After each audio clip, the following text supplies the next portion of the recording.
Hey, how's it going, everyone? My name is Derek Afasi. I'm the owner of Afasi Financial Group and RetireSharp.com. Today's topic I want to discuss with you retirement for dummies. And I want to break down this video into two different segments. One, with the individuals that are just starting out for retirement planning and they're trying to accumulate their wealth. What are some different things to avoid and make sure that you're accentuating?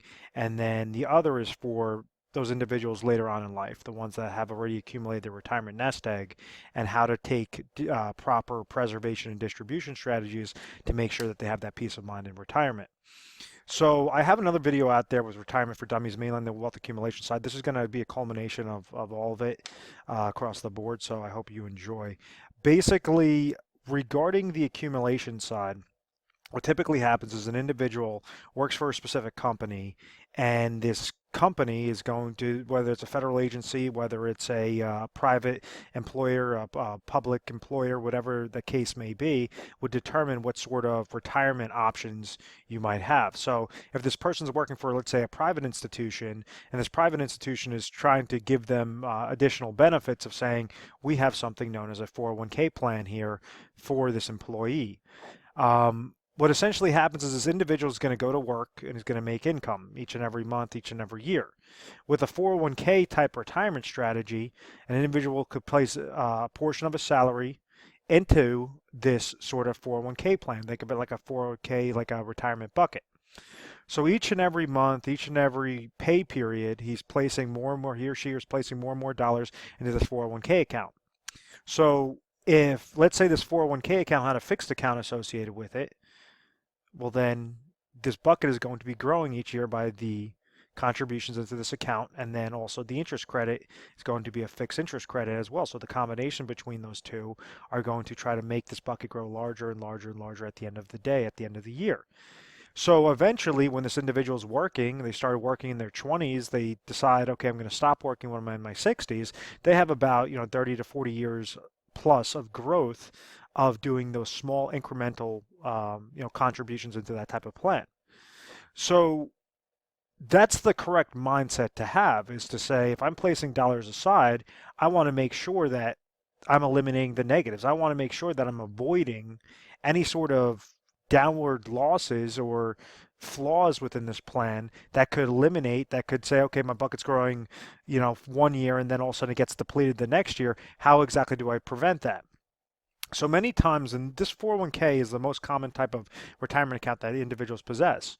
And the mistake that's made is they don't understand the negatives that are associated with those 401k related plans or those retirement related plans. And the negatives are known as reverse dollar cost averaging. And what it says is when you're placing dollars into a type of plan such as a 401k, yeah, you might have a fixed account option or you might have certain stock options, but majority of the times you have something known as mutual fund related options. So you might say, okay, like a target date fund or a conservative portfolio, an aggressive portfolio, where it's comprised of a mixture of stocks and bonds into these types of mutual fund related options. Well, the 401k has their own slew of fees associated with that type of plan. So the most common type of retirement account in America today is the 401k account. Understand there's fees associated with that type of plan. When you're choosing mutual funds within that plan, those are going to be additional fees with this type of plan. So individuals get smart and they say, well, I just want to focus on my job. I don't want to, try to worry about what I'm invested into. I'm going to go and hire an advisor to monitor this account. I might only have about 5 to 15 different fund options to choose from, but that's still more than anything I could chew. I don't want to deal with that. I just want to go to work, know that I'm placing dollars aside, and know that those dollars are growing.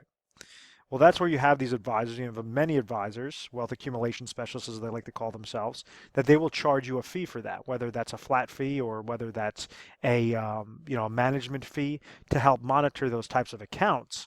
That advisor could charge you different fees. So what do we have here?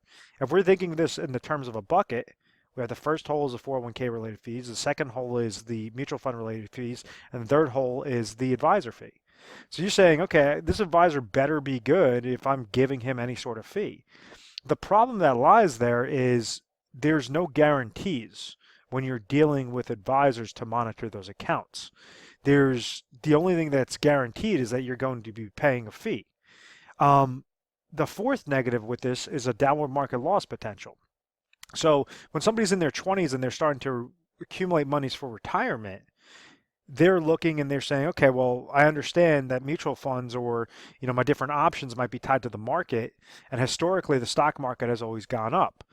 Well, whenever that market goes down, you have to incorporate that negative to the account. So, like in 2008 was a prime example, individuals had mutual fund related options that were tied 100% to the market. So, when the market had that large shift, you had individuals that were saving dollars, saving hundreds of thousands of dollars into their 401k account throughout the years. And because of that one shift, let's say if they had $800,000 in their 401k account, they left that year with $400,000 into their 401k account. It was that minus 50% loss that had such an impact on those portfolios. So this loss is a huge deal.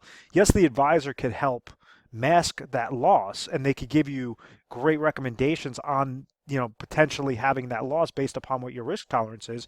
But the downside is if the market's going to go down, the market's going to go down. There's nothing that advisor could do about it. And that's why they're trying to tell you to invest in the long term, invest in the long term. My whole concept behind this is if there's a way that you could set up a plan to eliminate these different types of fees and have positive interest credits when the market goes up and not lose anything when the market goes down, well then you're incorporating the power of compound interest in a positive direction. So when we're looking at the bucket theory and we're placing dollars into a specific type of plan, well, what's there a way that we know this interest credit is either going to be positive or is either going to come back at 0%? Is it going to be positive or is it going to come back at 0%? Now, both ways could get you to that finish line. Both ways could get you a nice, consistent growth pattern to your account. Um, the difference between a safe, consistent way and a guessing way is yes, the big question mark, the guess might be able to get you higher growth potential, where the consistent way is just you're going to be slightly treading. You might have 10% one year, 12% another, 4% another year, 0% another. Well, this one might gain, 20%, 16%, minus 25%, and it'll be all over the place. So, obviously hindsight's 2020. You want to be able to avoid any downward market losses, but when you do that, when you try to say I'm going to time out the market, what you're doing is you're saying I have to rely and take my money out of the market, place it into something that's fixed, and then also you have to be right twice essentially. You have to make sure that you're placing it back into the market when the market's at a low. And time again, it doesn't matter how great this financial advisor is or this wealth accumulation specialist is, that's very hard to do. It's very hard to determine. You have 10 million different, mouths that are telling you, okay, this might be happening, this might be happening with the market. So that's why I like those safe, consistent patterns with specific retirement vehicles or retirement supplemental vehicles. Let me clear off the screen because it's looking a little sloppy here. So to reiterate, we understand that there's negatives associated with retirement accounts. There's, advisor fees, 401k related fees, mutual fund related fees, and the potential of downward market losses. So, but understand 401ks still serve a purpose. They're an incentive for an employee to stay at a specific company. So rather than, you have an individual that's working for company ABC and they might be paying this person, $100,000, but providing them with a 5% match on their 401k, as opposed to, company XYZ that comes around and wants to now give this person $102,000 of a salary, but does not offer any sort of retirement benefits. It might make sense to stay with that company with the 401k because they're providing you free money on anything that you're placing into. It's basically because you're saving your monies into a 401k plan, they're incentivizing you to do so, and they're going to give you a match. So therefore, if this person places 5% of their salary into a 401k plan, the company is also going to match them 5%, meaning $10,000 is going to go into the plan, as opposed to this company, if they offered a 401k with no match, well, this person will be placing $5,000 into the plan, 5%, and there will be no match. It'll only be $5,000 going into that bucket. So the employer match is fantastic regarding 401k plans. The downside is the negatives that individuals just don't really care to, worry about, and they just want to see their accounts go up, go up, go up. So some of our recommendations, they require utilizing insurance-based products for that safety and that consistent growth. What I mean by that is you could use, depending upon your age and really depending upon your situation, if you have a little over a 10, 15-year time horizon that you want to retire, there's ways on how you could leverage your 401k plans, make sure that you're placing in the exact match, make sure that you have everything correlated to exactly what your risk tolerance is on one side, and then you could utilize an overfunded cash value plan known as a retirement insurance contract, an overfunded IUL, but it has to be set up a specific type of way that you're able to shove a portion of your salary into a type of plan and grow out cash value to give you tax-free growth, tax-free income, and leave a tax-free death benefit to your beneficiaries that are not susceptible to 401k related fees, not susceptible to mutual fund related fees, not susceptible to the different advisor fees, and most importantly, the downward market loss potential that really impacts retirement accounts. So that is what I use for my own money. It's because it gives me peace of mind, it gives me safety, it gives me consistency. If I want to retire before the age of 60, I could do that with those cash value plans. But to each his own. Some people like to be super aggressive. Can I go and throw my dollars into speculation? And do I think I'm, savvy enough to manage my own funds? Of course. But I like to have that peace of mind. I like to have those floors of 0% when the market goes down, cap rates up to as high as 17% whenever the market goes up, based upon the indexing strategies, based upon the product lines. So that could be a decent way. Now, once again, if I'm looking to retire in the next 5 years, 10 years, I wouldn't go with a cash value plan. I think that, really depends upon a case-by-case basis with how somebody wants to accumulate their wealth. But as long as you're mindful of reverse dollar cost averaging, you could prevent it. You could understand and maybe say, I want to look really closely into mutual fund performance or mutual fund related fees or advisor fees. Is it justified to go and, hire financial advisors? So that's what I want as the takeaway. It's not necessarily give you crazy recommendations on what you should do. It's just be mindful of it. And yes, there are options. If you're interested in seeing more of that safe, consistent route, that's something that we could help you guys out with. And we explain it to you because, 95% of those plans are set up a horrible way where you have to see, what is the benefit of the agent that's offering it to you? What sort of compensation do they receive? And then how is the plan structured properly to make sure that they're not placing you in a product just to get a bunch of commissions and you're never going to hear from them again. You want to make sure that you're stripping away any sorts of costs, any sorts of expenses, so you have nice accumulation into those plans at all angles. So now what happens to individuals that say, okay, well, I want to retire in the next 10 years, 12 years, 5 years, 2 years. What happens with all those individuals? Well, they're probably going to have a whole slew of different retirement savings saved up, whether that's in 401k monies, IRA monies, 403b monies, their savings plan monies, 457s, regular cash accounts. However that's segmented, make sure that you're positioning those dollars properly. You're not going to commingle cash and IRA related accounts because you're going to have certain taxation and certain tax penalties with those accounts. So always be mindful, make sure that you're segmenting them properly from qualified retirement accounts to non-qualified accounts. Now, if we go through an example, how could somebody properly retire if they've saved up their retirement savings, if they have proper retirement savings? And it all breaks down to the three main criteria. It goes by income sources. You want to make sure in retirement that you could at least cover what your expenses are with guaranteed income. So what I mean by that is, let's say if somebody has $600,000 in retirement savings, and that's a combination of qualified accounts and non-qualified accounts. They're currently 60 years old, and they're looking to retire at age 65. Well, you're not going to want to place dollars into a cash value plan because you're going to be shooting yourself in the foot. The expenses are going to be too high, and you're pulling out the money too fast. Not going to be a good avenue. With this individual, at age 65, maybe that's when they want to stop working. They say, I have $600,000 currently that's saved up. I want to stop working the day I hit 65 years old. So we want to look at their situation. Okay, what exactly are going to be your expenses? And we have budgeting sheets to help you guys out with this. But what exactly are your expenses to the decimal point at age 65?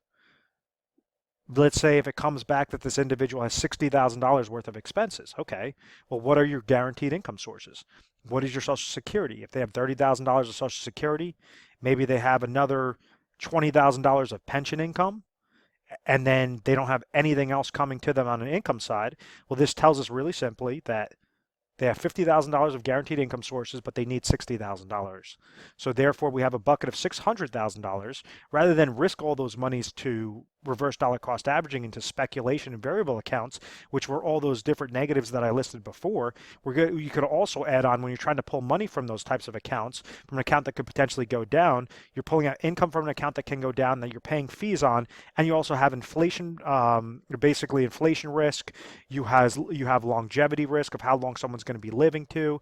You have social security risk. There's a whole slew of different risks in there that you just want to break it down to a bare bones minimum. So what I mean by that is if we understand that this gap is $10,000, well, what exactly can we place in? What sort of insurance contract on a safe, consistent basis can we place those dollars into? The smallest amount of the 600,000 to get placed in at this guy's current age 60, that's going to get triggered at age 65 without losing control. So the second portion, without losing control, that just means you're using income riders instead of annuitization.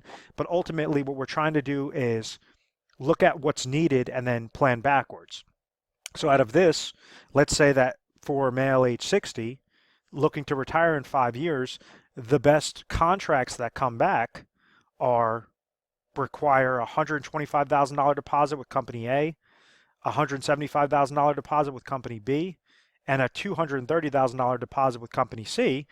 Well, if they're all rated the same way, have the same similar benefits, we want to only place $125,000 that will accomplish their goal at age 65 of that $10,000 gap. So what we're doing over here is we're using $125,000 out of the $600,000. $475,000 is now left over, and $125,000 is placed into that specific type of a contract. Most of the time they're going to be generated through annuities, but there are some also alternative investments that someone could use as well. But just on a safety aspect, annuities are typically going to be the go-to. That's going to cover their income need. What happened? We didn't take $600,000 and throw it into an annuity. We took $125,000. We placed only the amount that was necessary to accomplish their income goal. The second aspect is regarding emergency funds. They have $475,000 left over. Typically, you're supposed to be utilizing about 6 to 12 months of what your emergency funds are, what your expenses are into emergency funds. So let's just say we'll add another $100,000 that you could leave into money market accounts, fixed accounts, savings accounts, whatever that case may be. So out of this 475, 100,000 gets shaved off, and then you have 375 that you could utilize into your fund monies. Now that could be invested in speculation. Now that you could go and take that market risk because you already have your golden parachute of your Social Security, pension, annuity income. You have your substantial amount of emergency funds, and then this last aspect is for inflationary protection.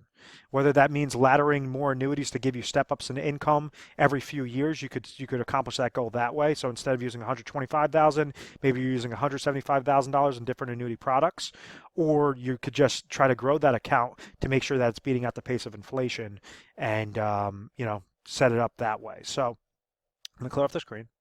So I just wanted to give you just some honest feedback, some different things that we get whenever we get calls in, every day on a national basis. These are some different things that come up. And when you're looking at the 30,000-foot view, how exactly can you break it down most simplistically? What exactly do you guys have? What is your current situation? And then how can you plan accordingly? How could you be most efficient with your plan?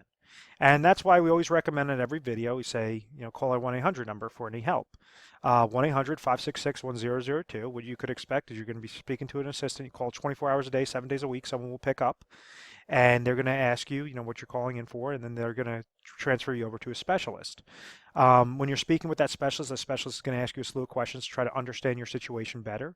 And then based upon what you're currently doing, they might recommend just stay put. Don't make any changes whatsoever. You're going to get to that finish line successfully, or we might have to give you some recommendations to make sure that you're leveraging your assets better, you're positioning yourself better, so that ultimately you could be confident in your retirement. We're A+ rated on the Better Business Bureau. We've always had very good reviews. We've never had any complaints. It's because of this methodical process. I want to thank you very much, guys, throughout the years for subscribing to my YouTube channel, leaving comments, feedbacks, all of that. And if you ever want to have a conversation, just call in and we could discuss some things. But I want to thank you very much for watching this video. Feel free to subscribe to our YouTube channel if you have not already. Retire Sharp, or visit our website retiresharp.com, and we'll get you access to the most updated videos. Thanks so much, guys. Have a great day.